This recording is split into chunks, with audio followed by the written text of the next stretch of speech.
Theme parks are amazing, but let's be real, they can also be exhausting, crowded, and crazy expensive. And I've seen families spend hundreds of dollars waiting in lines all day and leave frustrated. So, today I'm giving you 60 practical theme park tips that will help you maximize your experience, save money, and have an unforgettable day without the stress. And if you're new here, hit that subscribe button for more theme park and roller coaster videos in the future. Now let me tell you, never ever buy your tickets at the gate. Not only is it more expensive, but you'll waste time standing in line also. The best thing to do right here is buy online through the official site or trusted resellers like Undercover Tourist. And if you are a big group or just want to visit this park more than once, please look out for combo passes, group discounts, and seasonal promos. And if you just do a little bit of pre-planning before your visit, you can actually save $10 to $30 per person.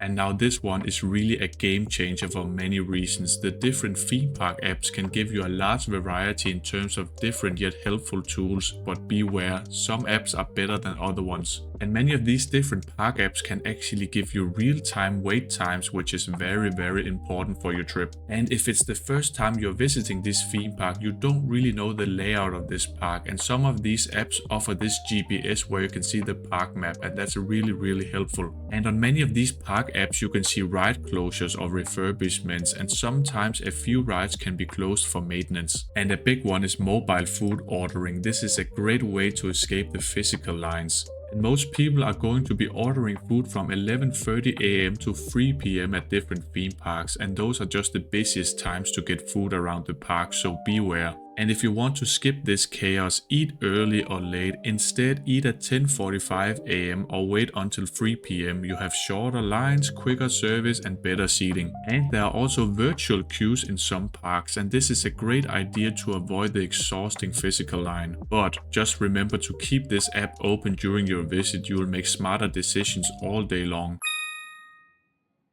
And listen up here, timing is really everything. Use these crowd calendars to find less busy days. Avoid weekends, school breaks, and holidays if it's possible. Well, if you can't really do that, I still got a lot of tips and tricks for you in this video. And weekdays like Tuesdays, Wednesdays, and Thursdays are usually your best bet, but beware, when you visit a park off season, there can also be some rides that are closed for maintenance. Just check the official webpage before visiting this park or write them an email.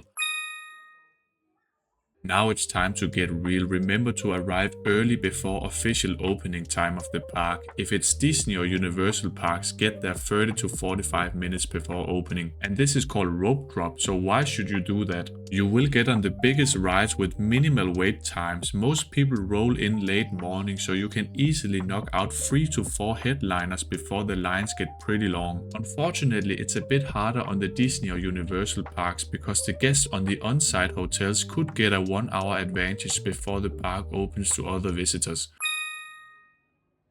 Most guests tend to go to the right or to the closest rides when they enter the park, and the longest lines are always at the front of the park at the start of the day. This is where you quickly need to go to the middle of the park and try 1 or 2 rides there, and after that move your way to the back of the park. You will find shorter lines, smaller crowds, and a more peaceful start to your day. And that's really how you maximize the day. But beware, at some of these very popular parks around the world like Europa Park, Disneyland, Universal, and more, people tend to fly down to the most popular attractions. So this is the time where you can try all the other attractions with a short line. And this is really a great strategy if you plan on riding all the attractions in the park. And then you can return to the main attractions where the wait time will be the same.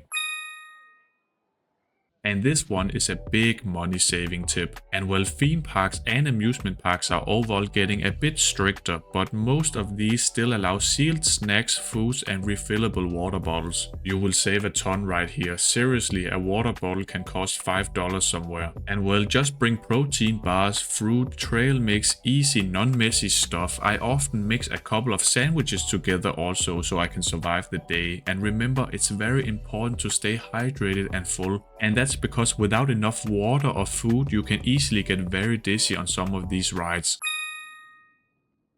And I had already mentioned this, but many major theme parks let you order food through their app, and this is a great way to skip the physical line. Just place your order while you're in a line for a ride, then pick it up after. Ordering food over the app just saves you a ton of time. Dining passes can seem like a great deal, but only if you plan to eat a lot. If you're doing a full day and eat 2 to 3 full meals, it might save you money. But if you're just snacking or only eating once, it's probably not worth it. Just read reviews and do the math before you buy. Many of these dining passes are great if you don't plan on bringing your own food, but remember, food is expensive at theme parks and many times it really isn't the best quality. Now remember not to pack your bag like you're going on a 2-week vacation, only grab the essentials. Here is your perfect park bag checklist. First of all, refillable water bottles with snacks and food. After that you got some sunscreen, you need the portable phone charger because you're going to be using that for a while. And if it's a raining day or you're going to be trying those soaking wet water rides, please bring a poncho or an umbrella. After that, please bring a hand sanitizer because you're going to be touching a lot of stuff like everyone else. And at last, maybe a Ziploc bag for your phone on water rides. Just keep it light because you'll be walking around 10,000 plus steps at least. And seriously, less is more. Some parks don't allow bags on major rides. Other parks charge for lockers. This can be seen at Universal and big amusement parks with thrilling rides. And many of these parks offer you a locker pass where you can use all the lockers around the park at a price of around $10 to $15. Just pack the essentials in a small backpack or fanny pack and keep your hands free. And before a trip, please make a list of your top 3 to 5 rides. If you are at an amusement park, hit those early, ideally in the first hour, or use your app to track the wait times. But remember, if you want to ride a roller coaster at its full potential, the ride often gets faster during the day by warming up the track and wheels. And that just means you need to try your favorites again later in the day. Everything else is just a bonus after that.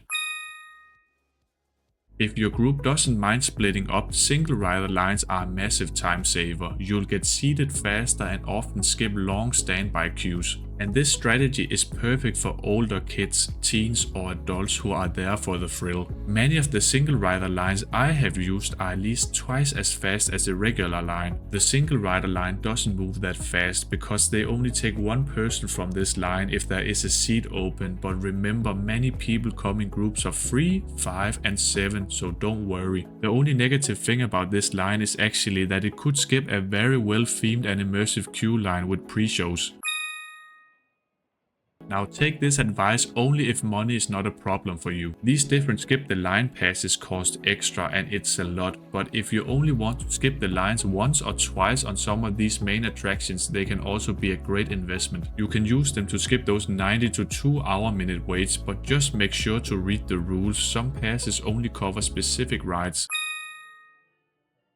Now, if you're getting quite tired just walking around the park, shows are very underrated. Not only are they entertaining, but they give you a chance to sit down, cool off and recharge your body. And this strategy is just perfect for midday fatigue. Some shows even offer indoor AC. Please don't carry bags all day. Save shopping for the last hour or browse items on the app and order them online later. Some parks even offer package pickup so you don't have to carry things all day, but let's be honest, you don't want to carry around all the big merch or big teddy bear all day. That's just exhausting. Many guests leave after dinner and this is where they get very tired, but staying at a park at night really is a different experience. So I would recommend you stay onto the park closest for good. The visuals and lighting around the different parks are cool. The lines are shorter, rides feel different and the temperature drops. And the sensation of speed is intensified on the roller coasters, and that is just awesome yet scary for some. And if there's a fireworks show or a night parade, that's just the perfect way to end your visit. And if it isn't Disney, well, it's easier to get home after a very long day. You don't really want to regret that you didn't do this or that at the park if you went home too early. And there you go, 16 pro level theme park tips to help you beat the crowds, save money and make every minute count. And with just a little bit of planning, your next theme park visit can be stress-free, affordable and unforgettable. And now I really want to know your people out there watching this video. Please let me know your best theme park tips in the comments below. below. And if this video helped you out in some way, please hit that like button and maybe the subscription button also. And I will be doing a lot more theme park and roller coaster content on this channel. Now thanks for watching, and I will hopefully see you people in the parks. And now at the end of the day, I'm always gonna say bye bye.